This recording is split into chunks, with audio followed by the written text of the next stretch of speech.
Yeah. Awesome. And it was actually totally serendipity, the whole thing, because didn't realize it, but like I sent out at the beginning of the week, I sent out like a weekday, every weekday email to my website, anyone who subscribed to my website. And I didn't realize, because I always do it in advance, that today's email that I sent out this morning was called Money Honey, which is why I titled this room Money Honey, because, and what I found fascinating about it was that I have never received more feedback on any one email than this one. And I just think there's so much charge and so much fascination and so many hangups around this topic. So I'm really just excited to like dive into it. Awesome. Because I was trying to think before about like what we'll get into, because you're right, there is just so much we can actually talk about. So we'll let it fly and just see what comes up. But you're right, I think you got a lot of interest in it, or a lot of people who gave you feedback on it, because it's the topic, right? People either they don't have enough money, they're looking to make money, there's too many people out there telling them how to make money, but they're not actually making it themselves. So yeah, I think it's there's a lot of the good stuff which can come up out of this. 100%. And I think like one of the things that I thought would be a great place to start was to think about it as, you know, when we talk about abundance, which is a word that does get thrown around, at least in our industry, you know, it's kind of like this 360-degree view of abundance, where yes, the ramifications are financial and in your bank account, but it's all the way around. It's spiritual abundance, it's wellness, it's abundance in relationships and health, and you know, the way you see yourself and who you are and what you attract in the world. What do you think? I totally agree. There's books like Think and Grow Rich and The Science of Getting Rich, which I think I've spoken to you about before, and if anyone's in personal development, they've read them. I know The Science of Getting Rich, he talks specifically about money, but in Think and Grow Rich, Napoleon Hill, you talk about rich, but it's about becoming rich, not just with money. Even though he does talk about money in it, the whole point of it is to think about becoming rich, as in a rich human being. And I think that's the point that we need to take from anything about abundance, is that it's not just the financial aspect. Most of the time we're looking at the financial aspect because we're living in a world which is essentially run by money, and we're always looking to make more. And there's a lot of people who are unhappy with the current financial situation that they're in. So anything to do with becoming abundant, naturally in their mind, is tied to money, but it's not about that. I know within myself that even though, yes, I want to make more money in my life, it's not about that for me. It's about realizing that I want to get better within myself. And once I notice that if I'm getting better within myself, I'm thinking differently. And it's funny because I was thinking about this even just today, where I almost feel like I'm abnormal because not too many things will get me down. I don't get too stressed, except for my kids. Like kids, like they stress me out sometimes. Like I've got a 4-year-old and a 1-year-old. It's bound to happen. But I realize that like there's nothing else really in the world that stresses me out in general, and I feel abnormal. But I also look at it and I'm like, well, that's because I've done a lot of work on myself to get to a point where I feel like I'm abundant in that respect. As a human being, the way I think, I feel very abundant in that respect, because I might not have everything I want, but I actually feel quite good in the position that I'm currently in. And the truth is, you're never going to have everything you want, but you're always going to have everything you need, you know? Yeah, that's true. I think that's where a lot of people struggle, because there's almost like a lack of appreciation for what they have. This is where we talk about gratitude, and we can really get into that. But it's a lack of appreciation for the things, like for the money that you have now, regardless of how big you may think it is or how small you may think it is. Having food on the table, having a place to live, and all those things which come with it, there's a lot to appreciate and a lot to be thankful for. And it's when we stop appreciating those things, we start looking more towards like the lack, the other things that we don't have, and more towards like the want. We're always going to have a desire to want more, but we start looking at the things that we want instead of looking at the things which we already have, when we get in that mindset, when we get in that way of thinking, for sure. Yeah, and I think there's going to be space in this conversation to just dive into that more. But one thing I'm curious about is, in terms of the 360-degree abundance, how, like, the way I see getting paid is like I get paid in a multitude of ways, right? Like money is never just about money for anyone. So for me, having wealth, having abundance is about freedom of choice in a lot of ways. Freedom of choice of my time, ownership of my time, of my energy, of what I do and how I do, and being able to sort of identify and know what I want and claim it as something I'm going to create for myself. So for example, I felt really wealthy this past week because I went to visit a friend whose dad had just passed away. She's one of my best friends in the world. I took a road trip to LA. So for me, that's like a 2.5 hour drive both ways, which meant that I left my kids at home. And it was something I had not done since I was single, take like a road trip by myself. And I did it all in one day. So I was gone maybe like 7 hours altogether. You know, I wasn't there for long, but I felt incredibly wealthy that I could just pick up when I wanted, go where I wanted to go, be with a friend who I wanted to be with, and then come home. There was a huge feeling of wealth in that, and sort of getting paid, because it was like a lifestyle that I've chosen. I no longer work for someone else. I don't have to clear it with anyone other than the people taking care of my children, who are obviously my responsibility. But I felt wealthy in that moment. Tell me about you. Like, what makes you feel wealthy? Like, how do you get paid in all different ways that transcend money? Awesome question. It's very similar to what you just said as well. Because I think I've said that to you in previous conversations in regards to, like, I wouldn't change too much, even though there's like more things I want, like bigger house, more money and things like that. The things that I want to do with the money when it comes, which is like future projects. But I really wouldn't change too much, because the way I get up in the morning and look after my kids and then get into work when I want to get into work, finish when I want to finish. If I want to go walk down the road and get a coffee, I can go do that. And there's no one going to question me about it. I don't have to think about it. And so I notice that. I look at that and say, that's an incredible way to be. And absolutely, that's part of getting paid. I said it, I was talking to a coach this morning. I had a conversation with her yesterday, and we've just been in contact again. And we were talking about that same thing, because she was talking about, like, she does some pro bono work, and that's the only coaching that she's had so far, because she's just gotten started. And she hasn't been paid, like had a paid client yet, which is fine. Like, we all go through that process. And I said to her, like, it's your choice how you want to operate your business and how much free stuff you want to give away. I always recommend, it has to come a time when someone says, like, you're either in or out. It's like Rich Litford says, hell yes or hell no. Right. But at the same time, you also have to realize that you can get paid for what you do through experience. So the experience of actually coaching someone, particularly when you're just starting out in your business, for example, that experience of doing it for free and doing it pro bono, it's not really for free. You're getting a wealth of experience, which I think is way more valuable than the money that you'd get from it anyway.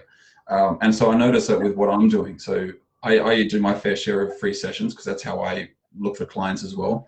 Because I'm there to serve them, not really there to sign them. But it's like every session I get, I finish up with, I realize that that's been an hour or 2 hours of experience, which I've just got it, and it's helped me get better in the way I serve my paying clients when they come to it as well.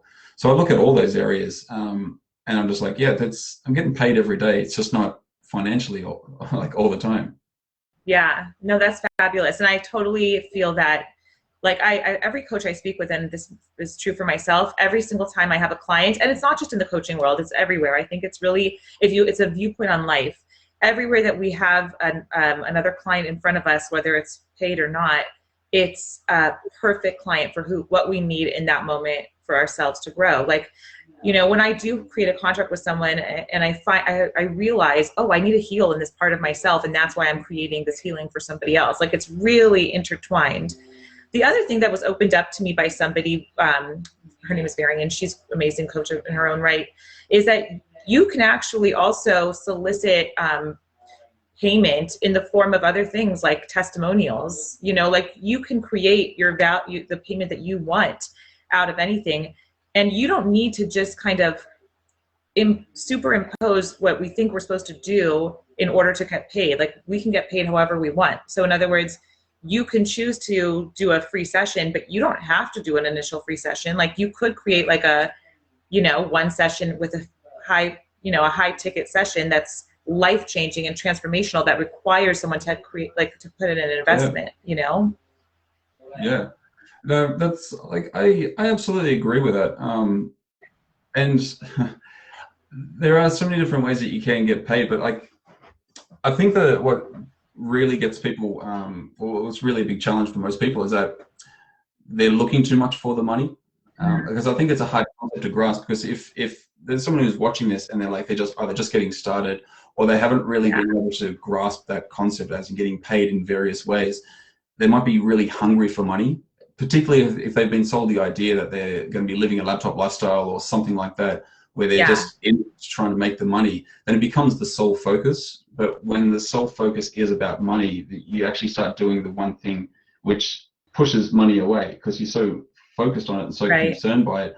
You're like objection handling when you're trying to get people to enroll, whether it's in your coaching or in your business, and you end up pushing more people away. So I think it's got to get to the stage where it's like, well, at what stage do you think for yourself that you'd be happy getting what you need to get at that moment? Like, what was it for you when you first started out doing your coaching or anything else that you've been doing? At what stage did that happen for you when you realize that, yeah, actually, I can get paid in experience, or I can get paid in other ways?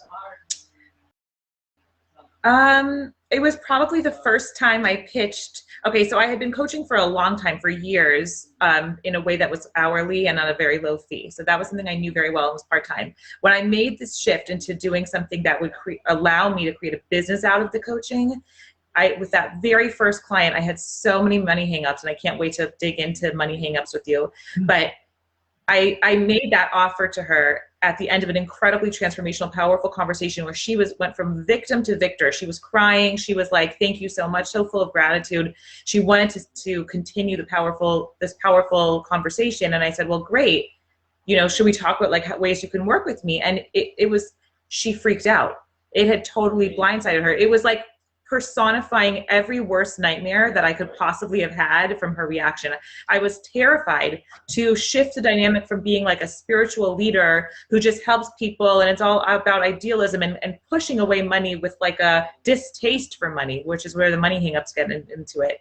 And now I was trying to embrace this new woman who I was becoming, but I was still fearful. And so this woman basically tells me everything that I was terrified of. Like, you're just, I can't believe it that you were this entire time, were you just trying to like create a situation where you would get paid? It was such a huge lesson. I left the conversation completely shaken, like literally physically shaking. And it transformed me. I will never be the same after that conversation. So that was the first conversation where I was like, I just got paid. That was like $1 million conversation for me. How about you? Well, that's a life lesson and a half, right? What was it for me? You know what? There was a couple of times. There was one time which was even before coaching. And this is like, I used to work for a company this is my first commission-only sales job. So I left like the comfort of a 9-to-5 employment to go into a full-time sales commission-only job. And there was one time we had this awesome presentation. I was really good at doing the presentation, but it came across as a giant sales pitch. Like, I could literally remember it word for word, and it was like, it's designed in a way to say yes here, say yes here, say no here, conditional close here, and then handle objections at the end. And I was good at the actual presentation, but I sucked at closing. I realize now that I really believe in the product, but I had my own fears and things coming up as well, because the price of the memberships and that thing were way more money than I could actually afford at the time. But something clicked for me, and it was one time when I actually sat down in front of this potential client, and I pulled out the iPad and I looked at it, and I was just like, I looked at the client and I put it back down, and I stopped selling then. I just turned to him and said, "Look, David," or whatever his name was, "I've got a presentation to show you, and I'm going to show you some of it later on, but I'm not going to do it all, because to be honest, it's a giant sales pitch. Why don't we just have a conversation? You tell me about your business. I'll let you know if I think what I've got here can help you. And if not, look, that's fine. If yes, then we'll get into a little bit more of the detail. How's that?" And it was just like, yeah, that actually sounds like a good idea. And that was a moment, a big moment for me, because I shifted from being a salesperson into actually consulting and having a genuine conversation with someone. The big moment for me then was huge, but I carry that into my own coaching business, because there was a time where I was trying to sell coaching, like I was like doing the same type of sales tactics, but more recent years, it's become very apparent that it doesn't need to be done. Like, that story that you said is so interesting, because part of like your own fears were there as well. And it's like, anytime you have these sessions or you sit down in a sales environment, you're waiting for the moment. Everyone is. Yeah. The salesperson is waiting for the moment to say how much it is and then see what happens from there and go through that decision-making process.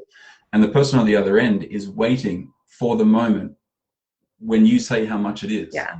One thing that has really helped me in that is that I'm totally upfront with my fee almost at the beginning, not during a session, like at the beginning of a session, because my sessions, as you know, are about, I serve.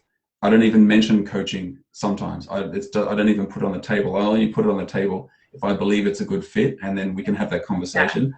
And if the person says, yes, I want to talk about it, I'm interested in it, I will tell them my fee straight away at the very beginning. I don't wait. And I'm very honest about that. And I'll say, look, I'm going to tell you my fee now because I don't want it to be something which is bubbling up in the back and then it come to the sales process at the end, because it's not about that.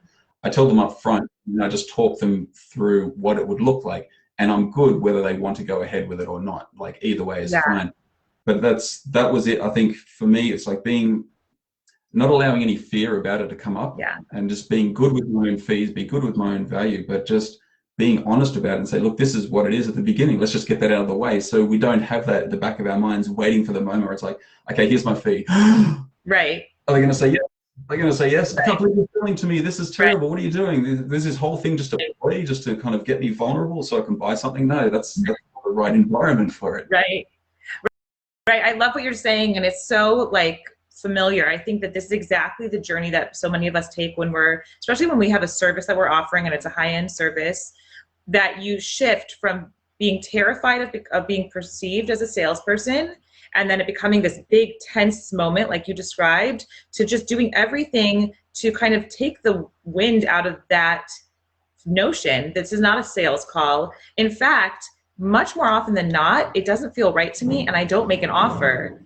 And in fact, like I just this past week got a big contract. It was only because, and it was also time-wise the biggest contract I've ever offered someone, because I'm not quite sure I want to spend as much time so I'll make the time as according to like how much time I want to spend partnering with this person, based on my own sort of intuition and feeling as much as theirs, so kind of going from a place of being terrified of not being perceived as a salesperson and everyone feeling that tension in the room, to a place of like, well, just a second, this is my life.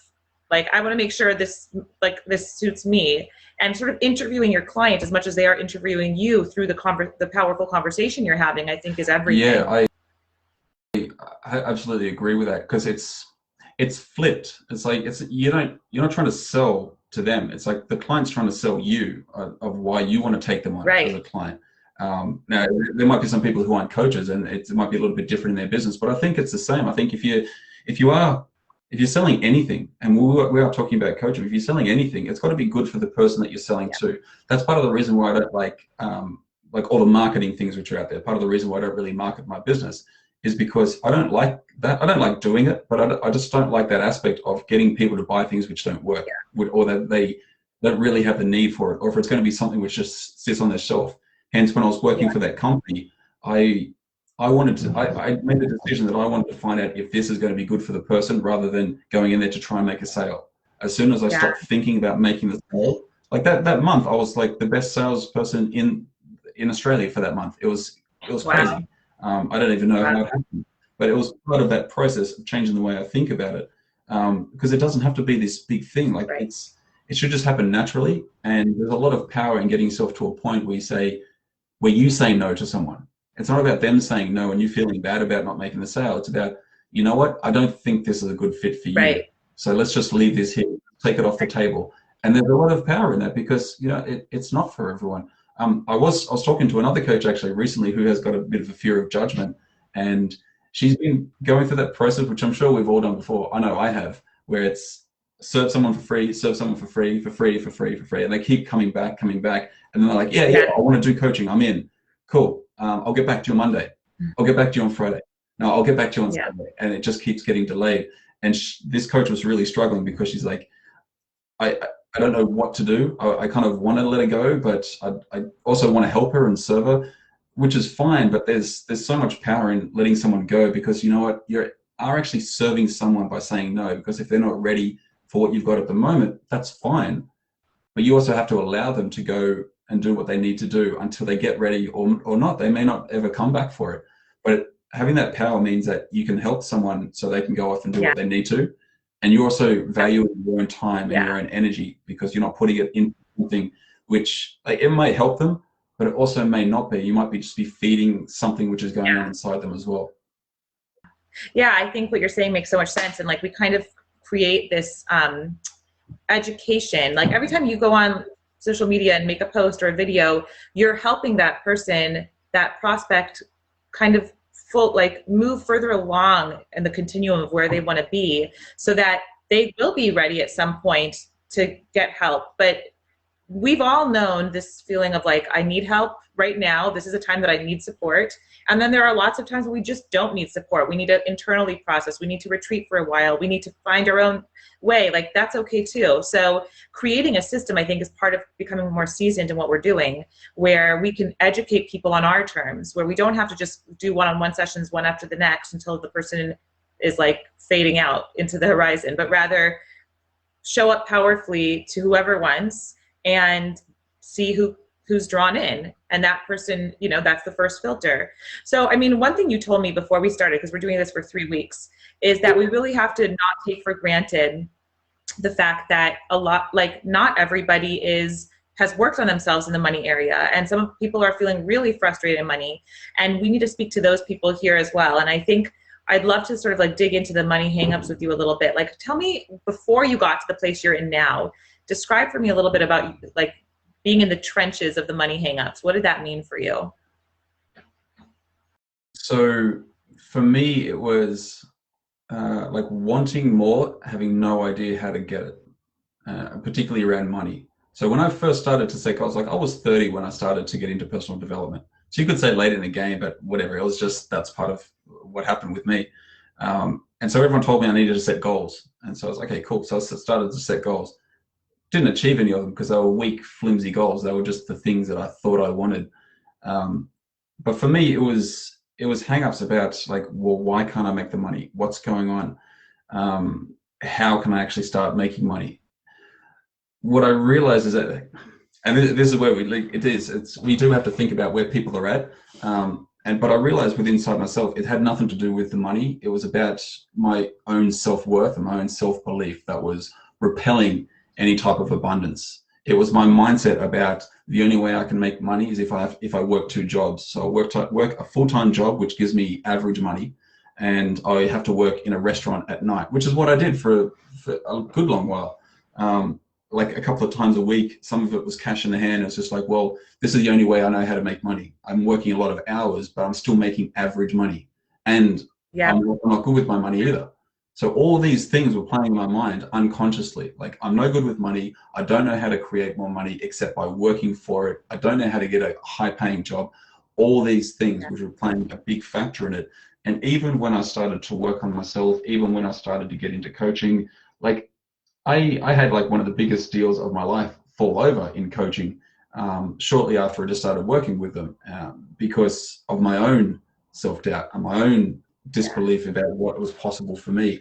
And I'll share a little story with you. I don't know if I've said it before, but I was in Canberra and I found these clients in Sydney. They were a married couple. They were wealthy. They both had successful businesses. One was in catering, one was in building, and they signed on for like 6 months worth of coaching for both of them. They're going to do it together. Even though they're successful, they needed something else. This was when I just started out as a coach as well.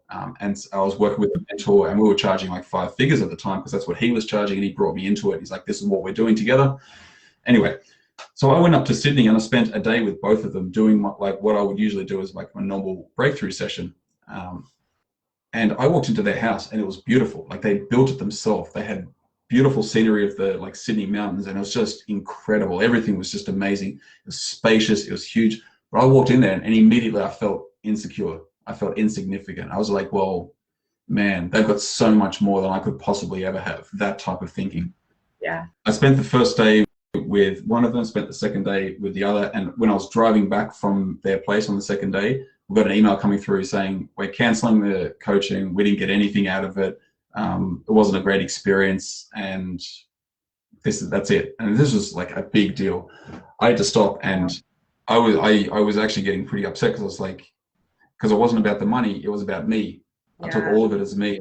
obviously I didn't do a good enough job. Obviously it's true. I shouldn't be doing this. I'm not worth it. There's no way I should be charging this amount of money. What am I doing? All this stuff was going through my head. And for weeks afterwards, I wouldn't say I was a wreck, but I was certainly down. I was very Yeah. down because everything that I thought about myself in my eyes was true now because of what happened. Wow. Yeah, and It's a so powerful story. that was really hard. I've since gotten over that, but I think that it's those moments which make all the difference. But it's ideally realizing that, and this is a hard thing to take in sometimes. It's like it's not about the money; it's about your own self-belief. That is the Right. problem or the Right. challenge. It's the work isn't about finding the solution to making money. It's not about the next thing which will make you rich or the blueprint to make six figures or anything like that. It's finding out what's going on inside you, where you're stopping yourself, what you believe about yourself, Yeah. and what you believe is possible about yourself, which Yeah. will ultimately start to shift the way you think about what you can Yeah. create and the money that you can create in life as well. Really, that's like a gut punch of a story because I feel it. Like I think anyone who listens to that story would feel your feelings. So like being in this grand house and just feeling yourself shrink more and more. I'm like there with you. And knowing that transformation, and I think you hit it so well when you said like being worth it, like I am worth it, I am worthy, and I am worth it, is so critical to inviting abundance in your life. Because if you're not worth it, well, then you're not going to even you won't be able to hold it. It'll just slip right through your hands when it's available to you. And so allowing us to kind of really stand in our power of I am worthy and I am worth it, no matter who we're with, no matter what table we're sitting in or what room we're in, I think it's everything. And about money hangups specifically, like I think it's a huge one, a story that we tell ourselves that I am not worth it. And that alone is like $1 million lesson. Like that story that you could take with you forever is worth more than the clients could have possibly Yeah. paid you, by hiring you. I think it's really powerful. As I hear it, and I'm thinking of my own stories that I've tried to navigate through over the years, it's definitely partly that of I didn't feel worth it or I didn't feel worthy of it, and versus now when I didn't when I feel like where the place I want to come from is to be in any space, in anyone's presence, and I am worthy and I am worth it. And like just as an example, like a little example of this is how I was raised, and it's so innocuous and little, but it just speaks to my whole all the stories in my head. So my son is turning 13. Jewish people, we make bar mitzvahs when the boy turns 13. So it's like a big party, like a big milestone birthday. And so I said to my parents yesterday, I saw them, I said to them, can I invite, like, who should I invite from the extended family? I'm not really in touch with cousins and things like that. Why don't we share a Google Doc? You'll put on whoever you want me to invite. I'm happy to do it. And they got really nervous because they didn't want my invitation to their extended family to be perceived as like asking for a gift. And that's where their head immediately went to. And so I said, I'm not looking for them to have a gift. I'm trying to be inclusive and make sure that they feel like that they can, be part of the Zoom or come, like if they're able to, and it makes sense for them to come in person. But it's just like fearfulness of receiving, this like absolute fearfulness of like receiving anything. And, there's so much around that, but like it dawned on me like, wow, that's like a pervasive story I was probably raised with that I didn't even realize. And I never understood, like, why am I always the one who wants to be the giver? Why am I always the one who doesn't want to be receiving anything in a conversation or any space? It takes work for me to be like able to receive. That's why when you coached me in our conversation, it was big, and I was like, oh, wait a second, it's because of them, and they inherited it from their parents. You know what I mean? That's what's so interesting. This is why I love the work, is that what you're doing today on a day-to-day basis and the things which you might be holding yourself back on are stemming from somewhere. Now they can be changed as long as you like do the work. I think a lot of the problem is people they feel bad about it. When they start to dig a little bit deeper, they feel bad. It can become quite confronting that they don't want to do the work. And if anyone is watching, like particularly when we talk about money, the one thing which like a telltale sign, like I come from a hospitality background. So I've worked in cafes and restaurants. One thing that I used to hate, I don't usually use that word very often, but I used to hate seeing people have an amazing time. Let me finish. Have an amazing time in a restaurant, like eating, drinking, having a good time, and then the bill comes, and then there's a fight over who has to pay or who had what, and they really try and split it up. Even like taking someone out for a coffee and someone buys you a coffee and you feel bad as a result. It's like, oh no, I'll get you the next one. I owe you $3.50 for that coffee. Okay, but there's a problem here. This is where money mindset, I wouldn't say it begins, but yeah, but this is something to notice, because if you're too concerned about owing someone $3.50 for a coffee, or owing someone 40, 50, $100 for dinner, then that's part of the reason why you're not attracting or becoming abundant within yourself financially, because you're worried about it. It's like you're picking it apart. There's something there. It's not about the money. It's about that feeling, that maybe it's a feeling of judgment, or I don't want to owe someone or anything like that. To you, Rachel, if we got together and you bought me a coffee, I'm just like, cool, thank you so much.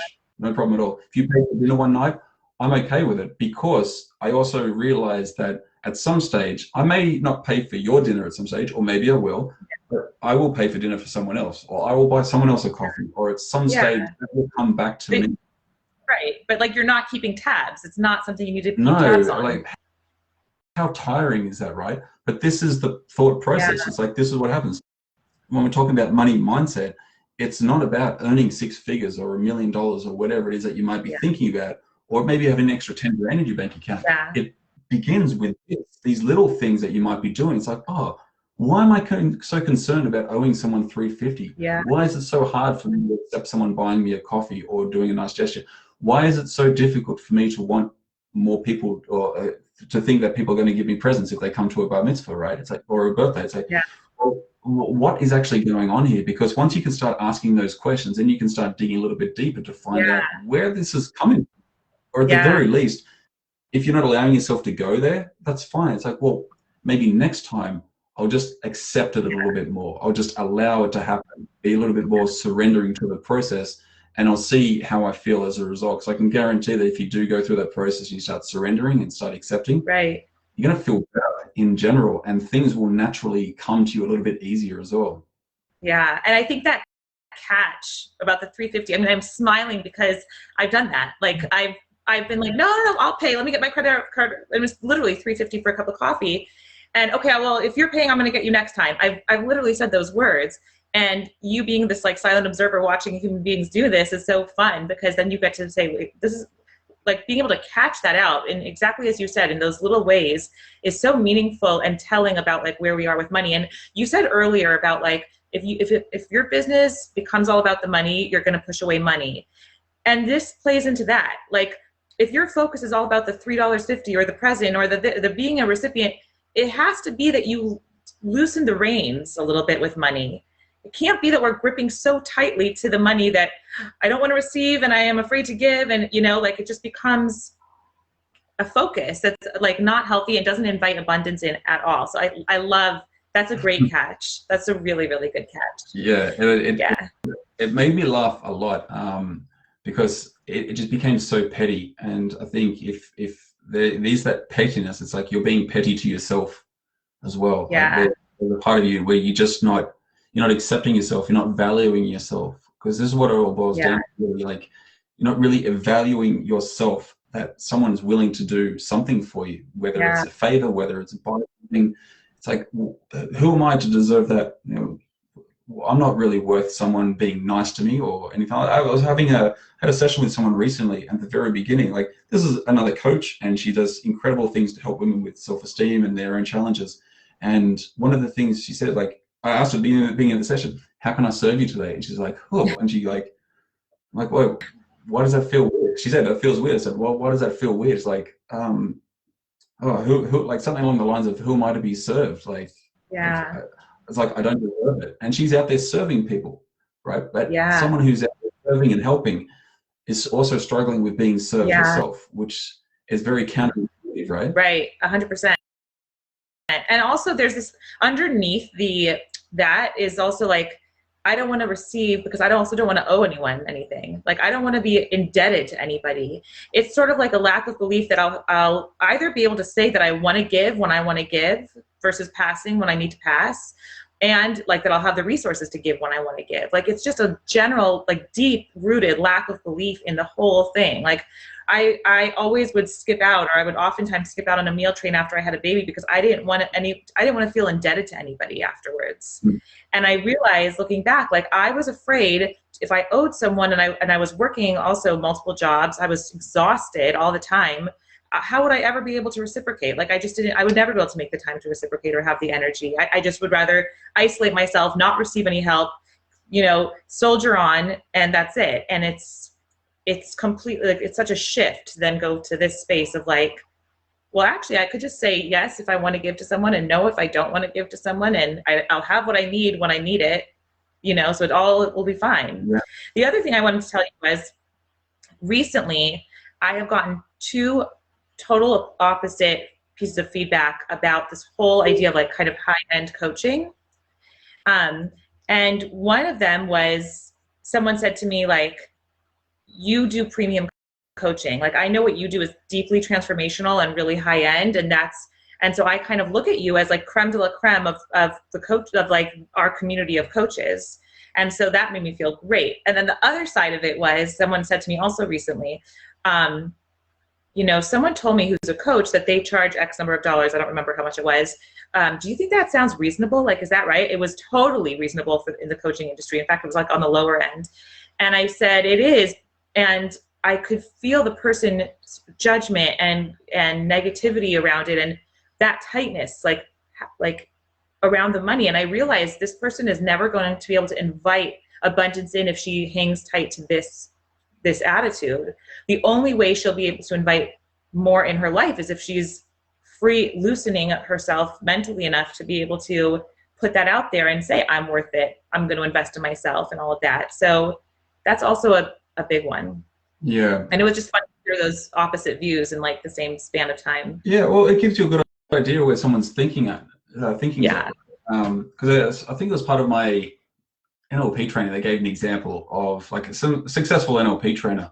And someone called him up and said, "Oh, how much is your training?" He's like, "Well, it's like £2,000 for the day because it's in the UK." He's like, "Oh, that's expensive." Yeah. And his response, "Well, compared to what?" And so the guy thought about it from. He's like, "Well, piano lessons." And you're right. Yeah, compared to piano lessons, it might be expensive, but it's all down to perspective. Really, it's like for you and me, we understand what some people charge for it. Like Rich Litvin charges about $75K to work with him for a year. Some people, it's like, damn, I don't even make that much money in a year, right?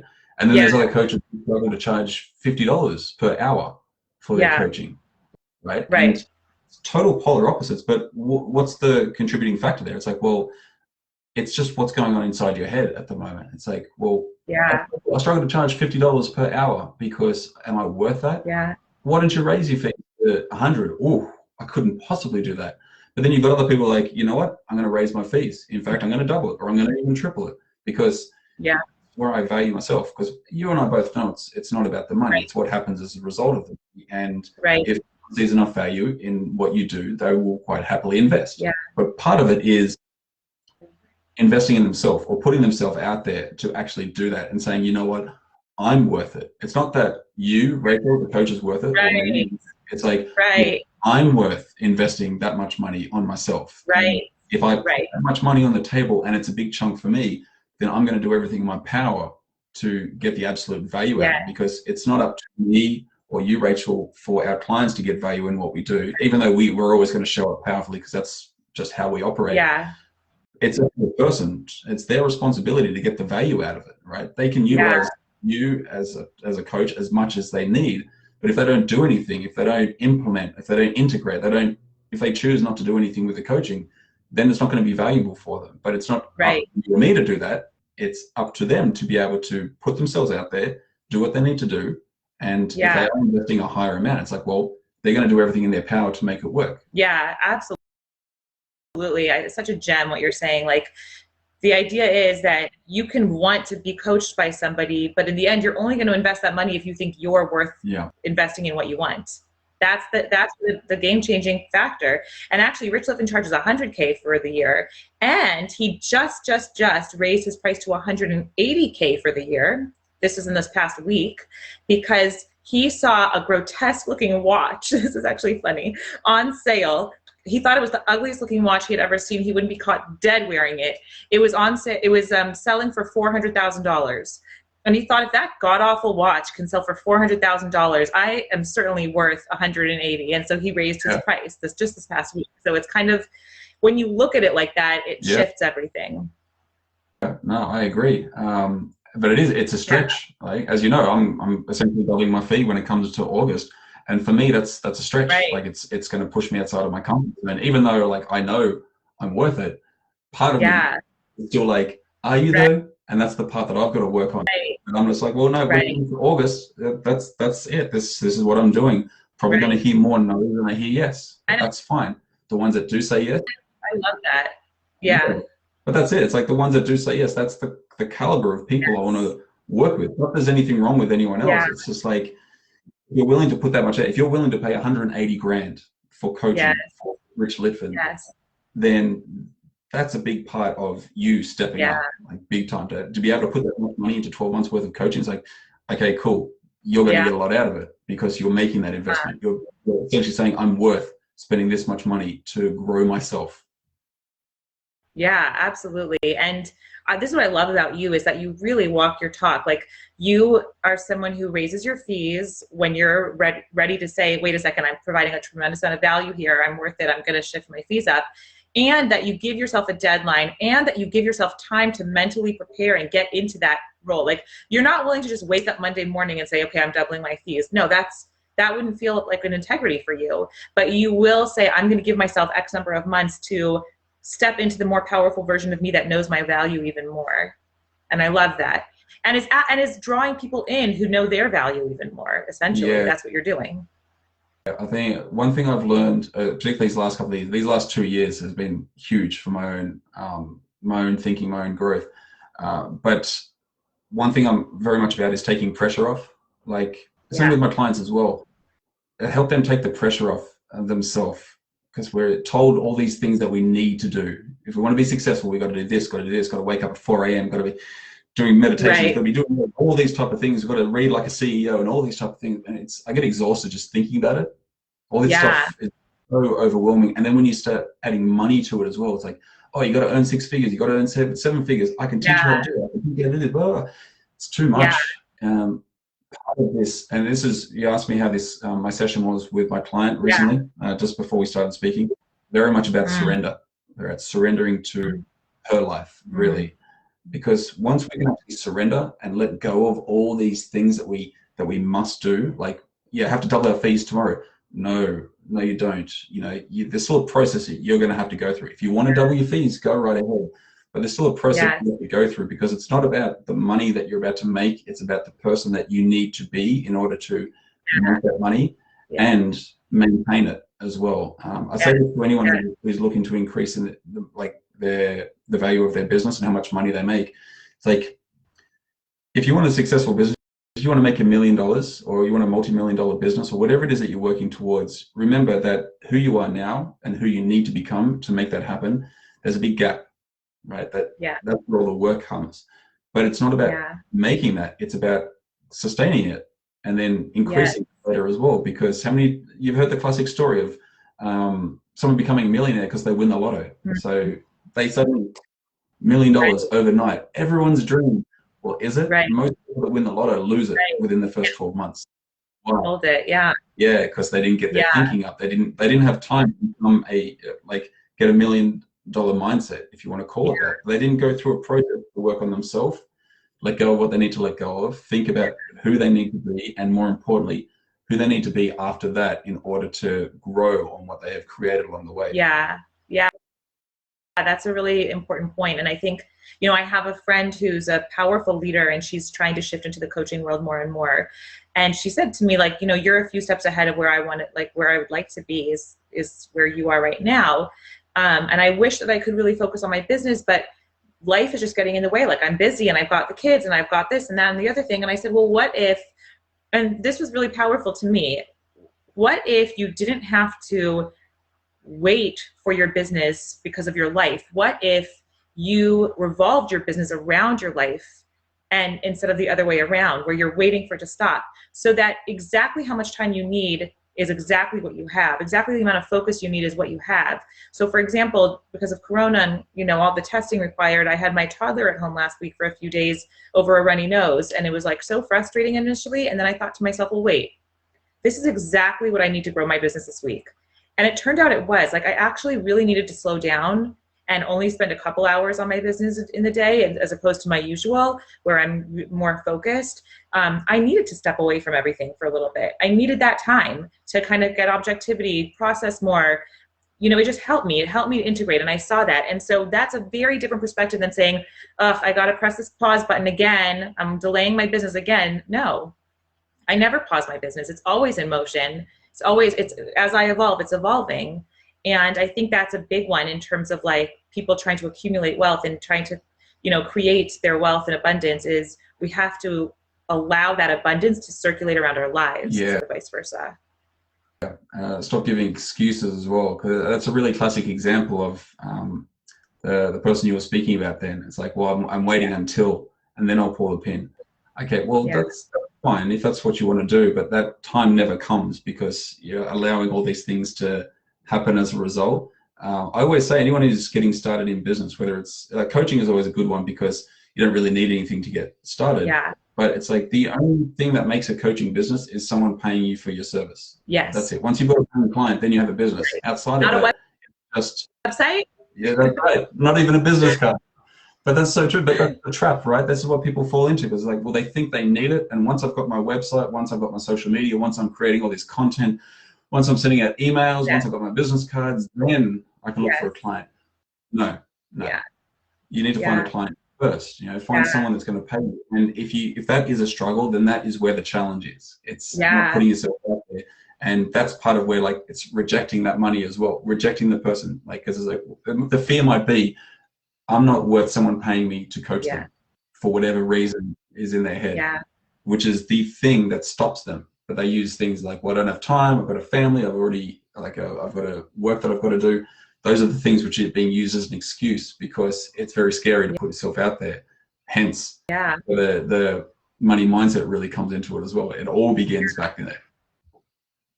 100%. And I think we all, no matter where we are, because we all have ambition. After we have made it to one milestone, we're waiting to make it to the next milestone. But just having that respect for the process and honoring that process really deeply is so important, because like, for example, what you said, you know, you don't have a business until you have your first paying client. But the truth is there's a lot of preparation that takes to get there. And I don't mean the website. I mean, you have to be ready to receive a paying client. Like for me to receive the type of client I wanted, I needed coaching first. So I actually, you know, before I could even open my business fully, I really wanted to get myself a coach to help me through and become a receptacle for a client, so that I can bring value and that the person would feel, you know, that this was an exchange that was elevated. So, but you know, as our time passes, we have to talk about gratitude, because if we don't dig into gratitude, I feel like we'll be missing a lot of the wealth stuff. So talk to me a little bit here. What does gratitude mean to you, and what's the relationship with money? Yeah, so once again, Science of Getting Rich, he's got a whole chapter on gratitude. I think gratitude is much deeper than what we think it is, because gratitude isn't just something that we say. Gratitude it's a feeling, it's a state, it's the way I see it, it's actually connecting with everything. And I could get really deep on this, but gratitude is something where it's not about the things that you want. It's not about the things that you've got already. It's about everything. Anytime someone asks me about gratitude, about what they need to do if they want more, one of the things I always ask them is, are you grateful for everything in your life? Everything that has happened, everything that is happening, everything that will happen. And they say, well, what do you mean?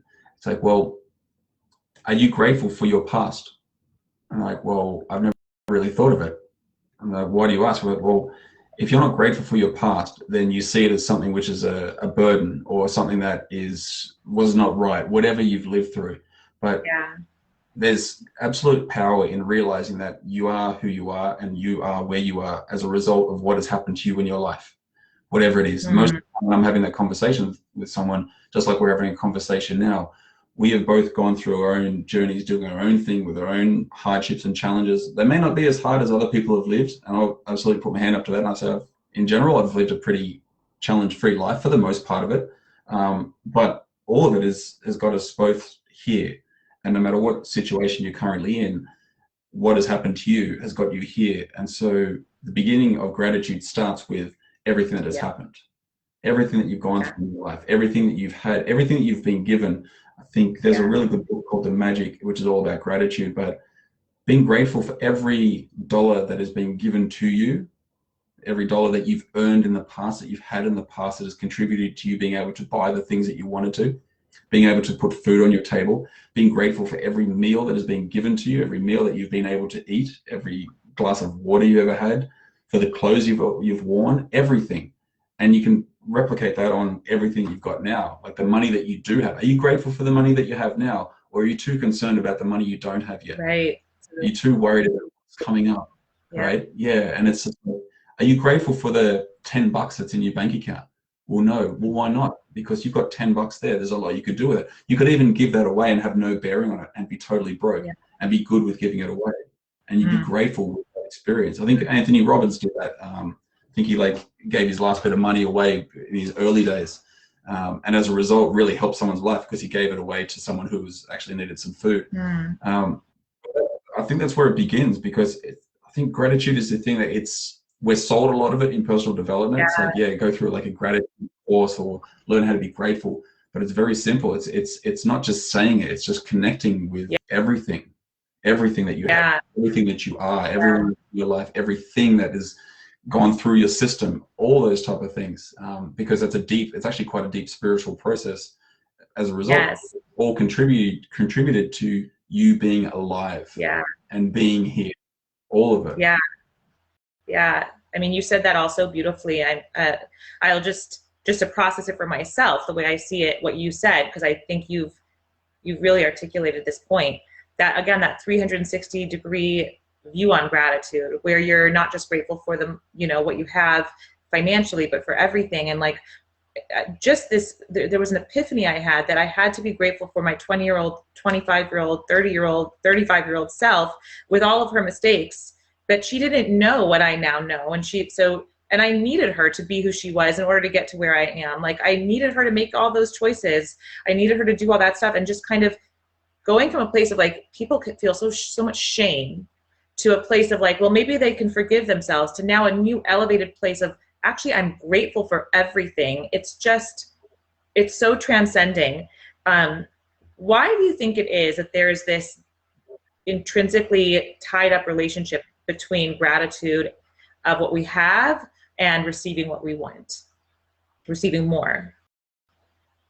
Could you ask me that again? Yeah, like, we're right now telling people, if you have deep gratitude, that's a doorway to inviting more abundance in your life. Why is that the case? Like, what is the mechanism that's connecting gratitude to inviting more abundance in your life, in your viewpoint? In my view, it's your hands. Because once you let go of any need or want or desire for more money, it just naturally starts coming to you. And I think I use that as a metaphor for a lot of things, hence acceptance, hence surrendering to the process, realizing that you are where you are at any given moment, because that's exactly where you need to be.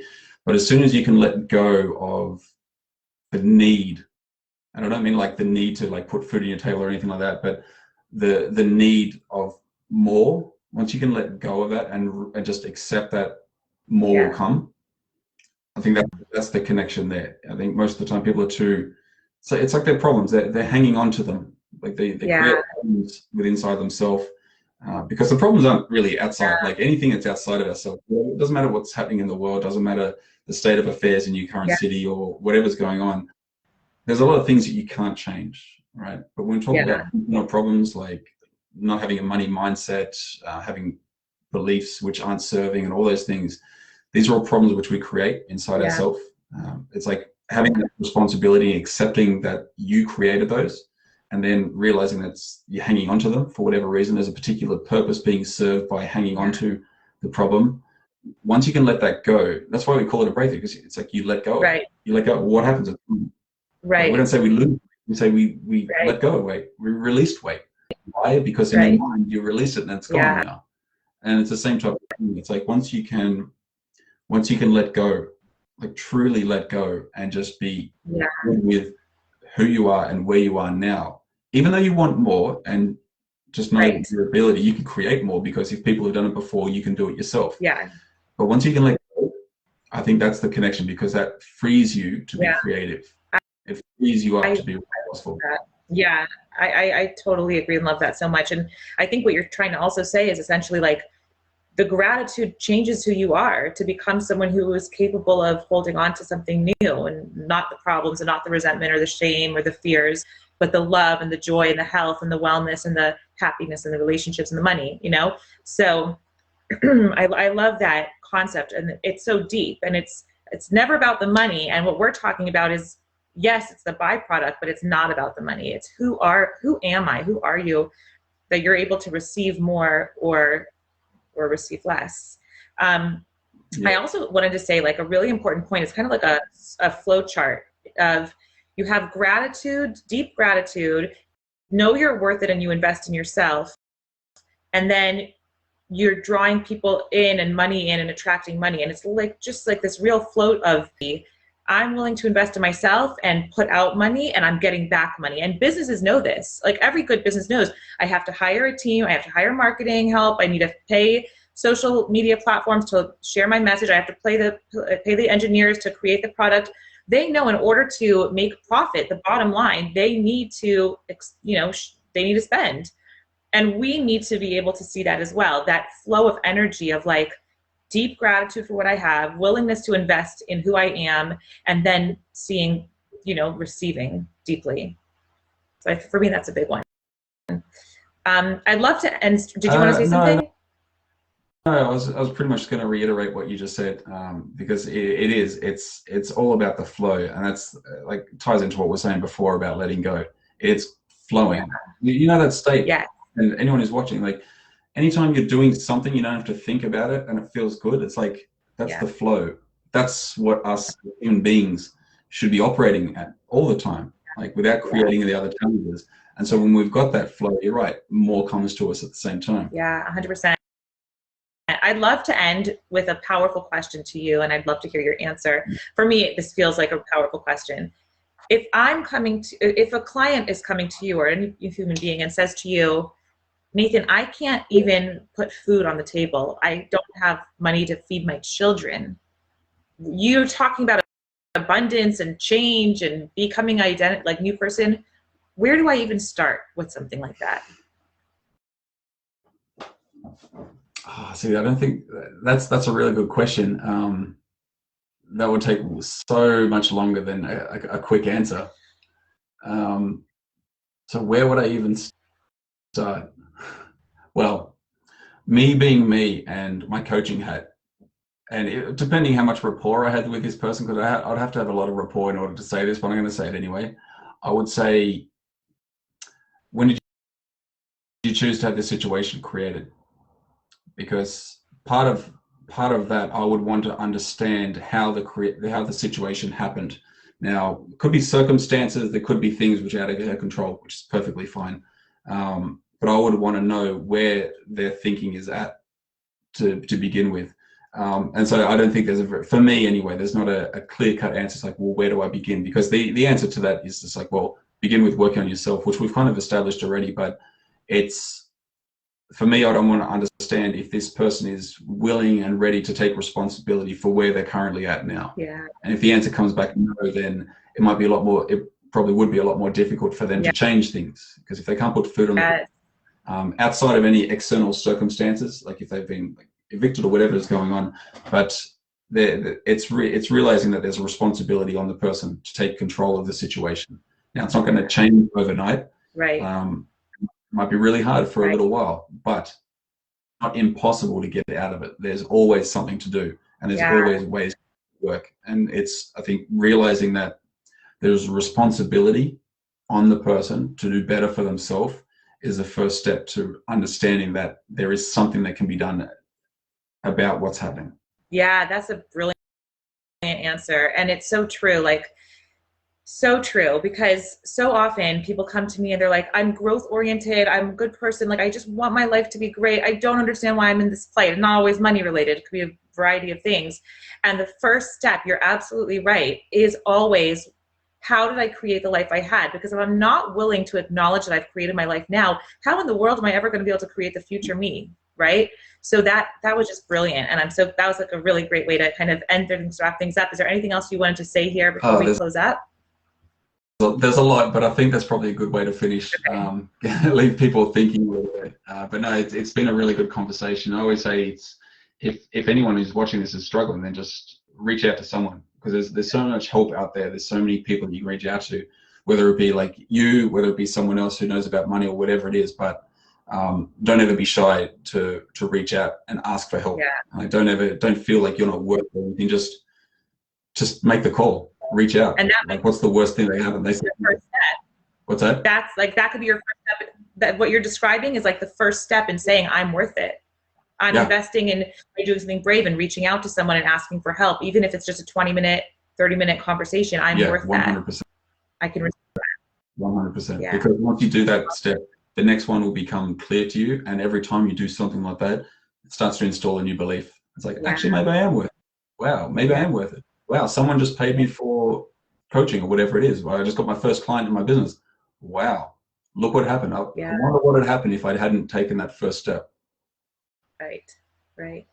Awesome. Cool. Okay. Thank you so much for talking. And like I said, it's something I really admire about you is that you really walk your talk in this area. I know you've been through your own journey, and I certainly have with creating money for ourselves and money mindset. And I just think we all have so much to learn from you. So I'm really glad that we had this conversation. And next week, right? Yeah, next week and the week after. But no, thank you, Rachel. I love these conversations because we're certainly coming from two different areas, but we Yeah. also aligned with how like Yeah. our service and I think some of our values as well. So it's been a really good conversation because it's flowed, right? Yeah. We're into to it, so Yeah. it's 100%. Awesome. Okay. I'm going to end this call. cool. Talk to you all. Bye.